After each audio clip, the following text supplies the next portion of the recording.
गौतम बुद्ध का जीवन हर किसी के लिए प्रेरणादायी है। गौतम बुद्ध बौद्ध धर्म के प्रवर्तक थे।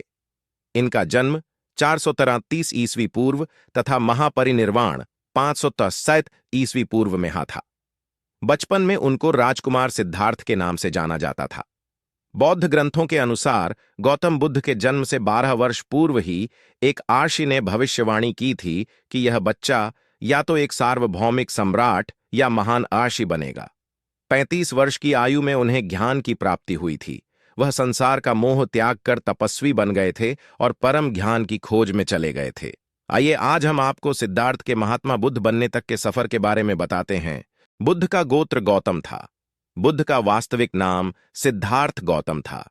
उनका जन्म शाक्य गणराज्य की राजधानी कपिलवस्तु के निकट लुम्बिनी में हुआ था। बुद्ध के जन्म के 7 दिन के भीतर ही उनकी माता का देहांत हो गया था। उनका पालन पोषण उनकी मौसी गौतमी ने किया था। शिशु का नाम सिद्धार्थ रखा गया था। शाक्य वंश के राजा शुद्धोधन सिद्धार्थ के पिता थे। सिद्धार्थ के जन्म से पूर्व हुई भविष्यवाणी से परेशान होकर उनके पिता ने उन्हें तपस्वी बनने से रोकने के लिए राजमहल की परिधि में रखा। गौतम राजसी विलासिता में पले बढ़े। बाहरी दुनिया से आक्रांत, नृत्य करने वाली लड़कियों द्वारा मनोरंजन, ब्राह्मणों द्वारा निर्देशन और तीरंदाजी, तलवारबाजी, कुश्ती, तैराकी और दौड़ में प्रशिक्षित किए गए थे।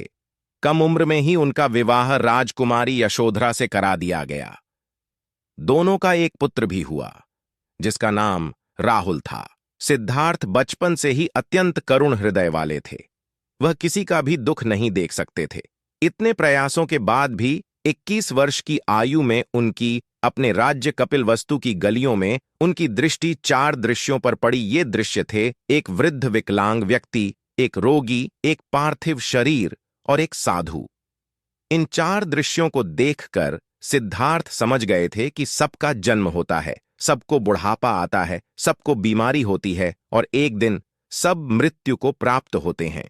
इससे व्यथित होकर उन्होंने अपना धनवान जीवन, अपनी पत्नी, पुत्र एवं राजपाट का त्याग करते हुए साधु का जीवन अपना लिया और जन्म, बुढ़ापा, दर्द, बीमारी और मृत्यु से जुड़े सवालों की खोज में निकल गए। सिद्धार्थ ने अपने प्रश्नों के उत्तर ढूंढने शुरू किए।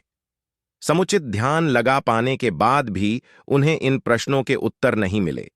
फिर उन्होंने तपस्या भी की, लेकिन अपने प्रश्नों के उत्तर नहीं मिले। इसके बाद कुछ और साथियों के साथ अधिक कठोर तपस्या प्रारंभ की। ऐसे करते हुए 6 वर्ष व्यतीत हो गए। भूख से व्याकुल, मृत्यु के निकट पहुंचकर बिना प्रश्नों के उत्तर पाए वह कुछ और करने के बारे में विचार करने लगे थे। एक गांव में भोजन की तलाश में निकल गए। फिर वहां थोड़ा सा भोजन ग्रहण किया। इसके बाद वह कठोर तपस्या छोड़कर एक पीपल के पेड़, जो अब बोधि वृक्ष के नाम से जाना जाता है, के नीचे प्रतिज्ञा करके बैठ गए कि वह सत्य जाने बिना उठेंगे नहीं। वह सारी रात बैठे रहे और माना जाता है यही वह क्षण था जब सुबह के समय उन्हें पूर्ण ज्ञान की प्राप्ति हुई थी। उनकी अविजया नष्ट हो गई और उन्हें निर्वण यानी बोधि प्राप्त हुई और वे 35 वर्ष की आयु में बुद्ध बन गए। बुद्ध को शाक्य मुनि के रूप में भी जाना जाता है। 7 हफ्तों तक उन्होंने मुक्ति की स्वतंत्रता और शांति का आनंद लिया। प्रारंभ में तो वह अपने बोधि के बारे में दूसरों को ज्ञान नहीं